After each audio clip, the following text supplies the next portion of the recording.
Hi, my friends. Today I want to present you a new story. Enjoy watching it. The air in the law office felt heavy, too still, like something sacred was about to be broken. I sat upright, hands clasped tightly in my lap while Mr. Weller adjusted his glasses and cleared his throat. My fiancé, Lenny, gave me a small nod from my side, but my eyes stayed fixed across the polished table on her. My mother, Samantha, was in full theater mode, expensive black dress, flawless makeup, a tissue ball in her palm for effect. My stepfather, Ryan, slouched beside her, smelling faintly of cologne and vodka. My younger brother, Evan, looked like he wished he were anywhere else. Mr. Weller began reading to my beloved granddaughter, Diana. The words felt like wind against my skin, and then came the storm. I leave the entirety of my estate, properties, accounts, investments to her in full. Samantha's head snapped up. I'm sorry, what did you just say? Weller didn't flinch. Your father left everything to Diana. There is a modest trust set aside for Evan. That concludes the reading.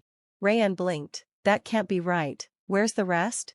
Samantha turned on me, her voice trembling with rage. What did you do to him, Diana? What lies did you spin? You manipulated a dying man. I felt my face flush but kept my voice even. You know that's not true. Don't play innocent with me, she hissed, rising to her feet. He was my father. That money was meant for us. You've stolen it. No, I said, standing now, too. I inherited it. There's a difference. The room cracked into silence, but the fury in her eyes said this was far from over. Outside, I reached for Lenny's hand. She cornered me against the wall. You'll fix this, she growled low, inches from my face. You'll hand it over, Bayana, or I swear I'll make your life hell. I pulled away. You already have. Her smile twisted. Then you haven't seen anything yet. That's when I knew this wasn't just about money, this was war.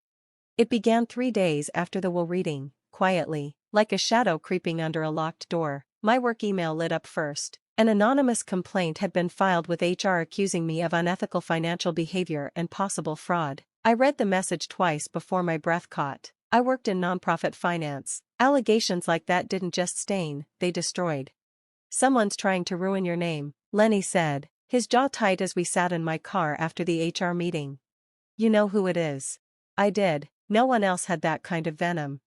Then came the text messages. At first, they were just pitiful. Mom, can't believe you're doing this to your own family. Mom, Grandpa would be ashamed of you. Then they turned cruel. Mom, hope the money keeps you warm when you have no one left. Mom, you're sick. Diana, you need help. Every hour brought a new one. By Friday, Facebook was on fire. Samantha had posted a weepy paragraph about being betrayed by someone I raised and how some people will destroy a family for money. The comments rolled in: relatives, old neighbors, even her yoga instructor offering prayers and hugs. Then my cousin posted, "Is this about Diana?" Wow. That night, I came home to find our recycling bin overturned, its contents scattered across the driveway. Coincidence? Maybe, but then I saw the wine bottle, Samantha's favorite brand, placed deliberately at the top. Lenny knelt beside it. She wants you rattled. She's succeeding. I whispered, but she wasn't done. Monday morning, one of my coworkers pulled me aside. Hey, just a heads up. Someone called pretending to be a journalist, asked questions about your job, said they were looking into fund misuse, said your mom had spoken to them. My hands trembled. That night, I stared at my grandfather's photo on the mantel. What did you leave me into? I murmured. Lenny placed a folder in my lap. This ends now. I called a lawyer. Her name is Cecilia Barton. You're not going to fight this alone. I looked up at him, blinking back tears. No, I wasn't, but this war was just beginning. The next morning, my grandfather's best friend, Francis, called me. I have something your grandfather wanted you to have. Come by today and come alone. I didn't ask questions. An hour later, I pulled up to his weathered bungalow on the edge of town. Francis was already waiting on the porch, arms crossed, eyes unreadable. He didn't trust your mother, he said simply, handing me a sealed envelope. He made me promise to give this to you if things got ugly. My hand shook as I opened it. It was in Grandpa's handwriting, strong, deliberate. Diana, if you're reading this, then the will has likely caused pain. I'm sorry, but I made my decision with full clarity. Your mother has bled me dry for decades. You're the only one who never asked for a cent, and yet you gave me your time, your loyalty, your care. That's why I trust you to carry this legacy forward. Not just the money, but the values behind it. Tears welled in my eyes. It was validation I hadn't realized I needed. There's more, Francis said. He kept records. A journal of every loan, every broken promise she made. It's in the safe back at the house. The house, now technically mine, but I hadn't stepped inside since the funeral that night with Lenny beside me. I entered through the back door. The silence inside was thick. Grandpa's scent still lingered, pipe tobacco and lemon polish. In his study, we found the old brass safe behind a bookshelf. I remembered the combination from when I was 12. Click. Inside was a leather-bound journal and a small velvet box. The journal was filled with his precise handwriting. May 9, 2019. Samantha begged for $10,000, claimed medical bills. Later saw her post pictures from Cancun. December 22, 2021. Another emergency, paid $25,000. Suspect it went toward Ryan's new car. Each entry cut deeper. I'm documenting everything, I told Lenny, every message, every lie, every dollar. You're finally armed, he said, placing the journal into the folder with Cecilia's name on it. Yes, I wasn't just defending an inheritance anymore, I was defending the truth. The invitation came as a family reconciliation lunch.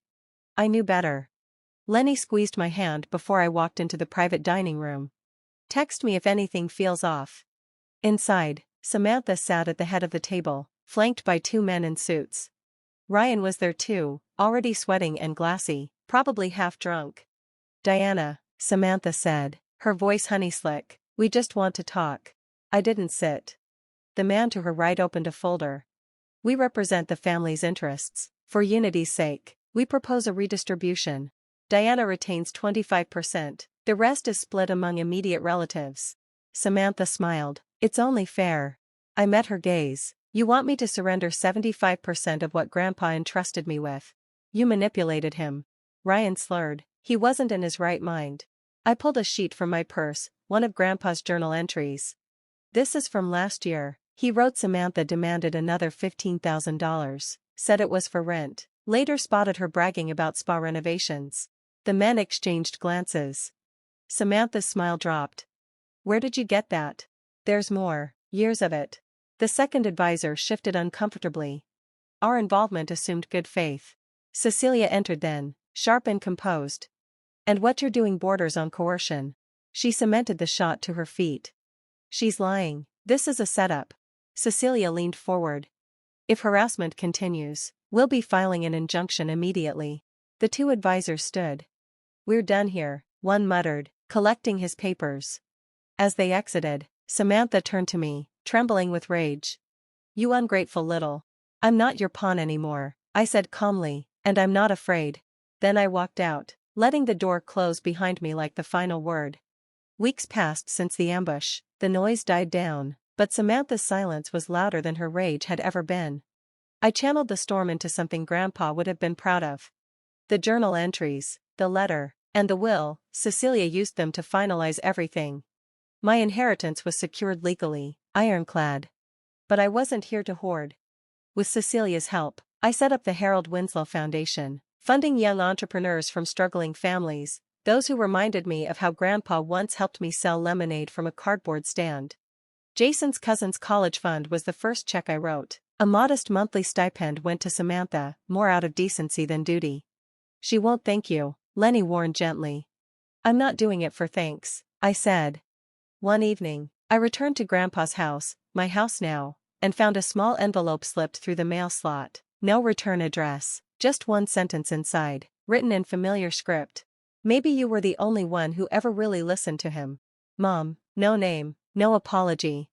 But for Samantha, that was thunder. Later that night, I stood in Grandpa's study, his photo watching over me.